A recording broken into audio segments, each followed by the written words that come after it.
Welcome, good gamers, to yet another episode of the Daily Days podcast, that show that dredges up the past within a modern context. I'm Mr. Picario, your humble host on this nostalgic quest, and today we're actually focusing on a current event, a tragic event, concerning Sega, Nintendo, Sony, and the Entertainment Software Association. It seems this cabal has attacked Vimm's Lair, the modern internet repository for older games, ROMs, and other things people can access to explore our fading past. And yep, Club Nintendo decided to dismantle much of what the website has curated over the past 30 years. Yep, we're talking about game preservation and how hostile companies are towards that basic but very important premise.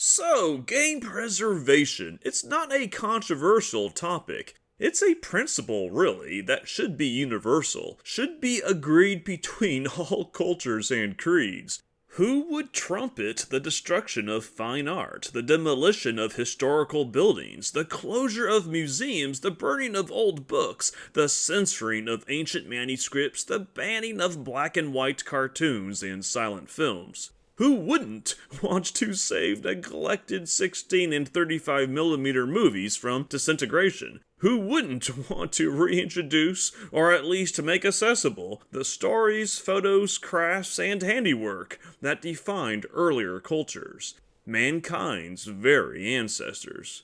The answer, of course, is no one. No other entity is as hostile to its own creations, to its own sacred history, as the monolithic game company. Companies like Sega and Nintendo sit on a nest of properties extending back into the late 1970s, games that helped influence and inform the art form up to the present day. These titles are likewise surrounded by concept art, design documents, and early alpha and beta builds, which maybe, possibly, still exist somewhere.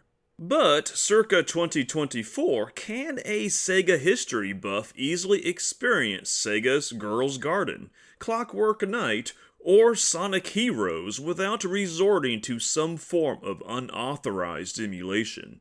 Does a Nintendo fan have reasonable access to Sheriff, a 1979 arcade game, or the Super Famicom's Excitebike Bun Bun Mario Battle Stadium, or the DS's Electroplankton and Super Princess Peach, or the Virtual Boy's Mario Clash? No, not at all. For those lacking the internet savvy to find them, these games are essentially lost media, elusive curiosities now restricted to retrospectives, blogs, and blurbs and video clips. The solution to this problem, or rather its salvation, is emulation. Although never a mainstream solution, gamers with a little intrepid know-how can scrape beneath the web's sanitized veneer and find the keys, usually, to gaming's lost or fading history. ROMs and ISOs, the programs of every video game released since Space War, are scattered like confetti across cyberspace, waiting to be unearthed and experienced again. It's an uneasy compromise between copyright and consumer rights, but it allows the industry to have a legacy without requiring game developers to both archive and provide the software themselves. But not so much anymore. Gaming companies have become increasingly protective of their many properties. ROM sites and emulators are under attack, the most recent being against the venerable sanctuary known as Vimm's Lair, an easy-to-use website that hosted some 40 years of gaming history. NES, TurboGrafx-16, Sega Saturn, Nintendo DS, the site was a trove for both the curious and the connoisseur, the would-be student of history wishing to visit the relics of a bygone time. But some of the owners of these games, corporate curators turned curmudgeons, have seen privy to scrape these games from the site, and in effect from near existence. Nintendo, Sony, Sega, the Entertainment Software Association, even Lego, all told Vimm's Lair to let their precious cargo go. But where? Where indeed? For most of these games don't have a better home, a place where gamers can rent, stream, or otherwise buy them painlessly at a reasonable price. Want to play LEGO Star Wars as seen on the PlayStation 2? Better go scour eBay or a used game store for a working system and a dusty copy.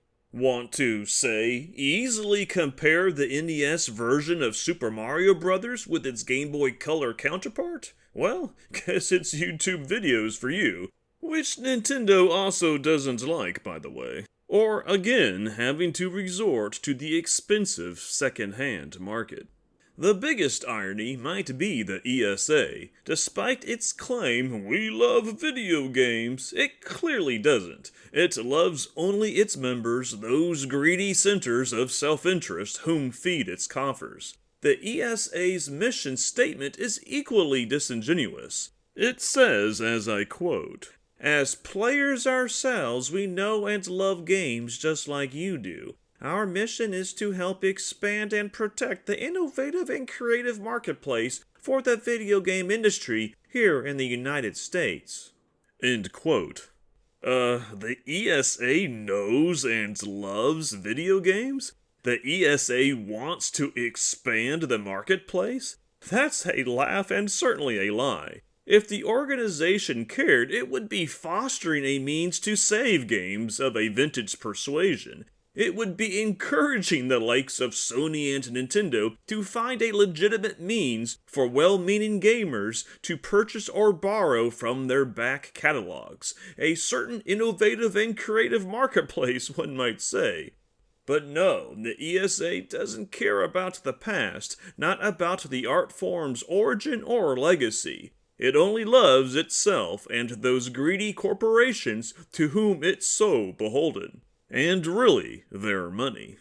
This attack on Vimm's Lair is a travesty, but not a surprising one. These game companies don't care about preservation, the past, or the public they supposedly aim to entertain. Forget that these businesses wouldn't exist without the gamers, hobbyists, and fans who are willing to support their releases.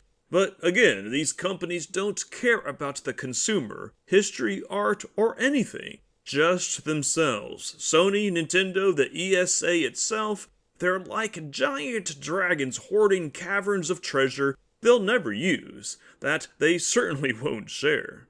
For those concerned, and especially those who want to take some sort of action, I recommend visiting the Entertainment Software Association website. It's an interesting hole to poke around in. Everything from Tencent Games, a Chinese-based company, to Nintendo and even Netflix are members. More importantly, however, is the leadership team itself. A Stanley Pierre Lewis is the president and chief executive officer there, along with 5 similarly apathetic female vice presidents. Let them know politely that their organization is helping no one. Certainly not the consumer, not history, not the art form. If they really love video games, then prove it. Stop attacking emulation sites, or at the very least, come up with a proper alternative beforehand.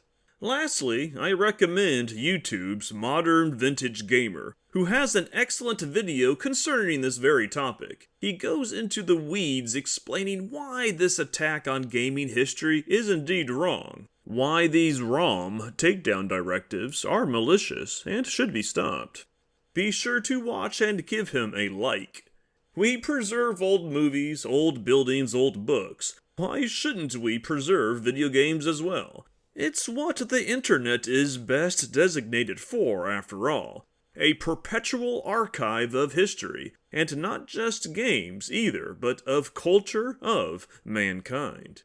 Shame on Nintendo and its crony cohorts for only seeing green and greed.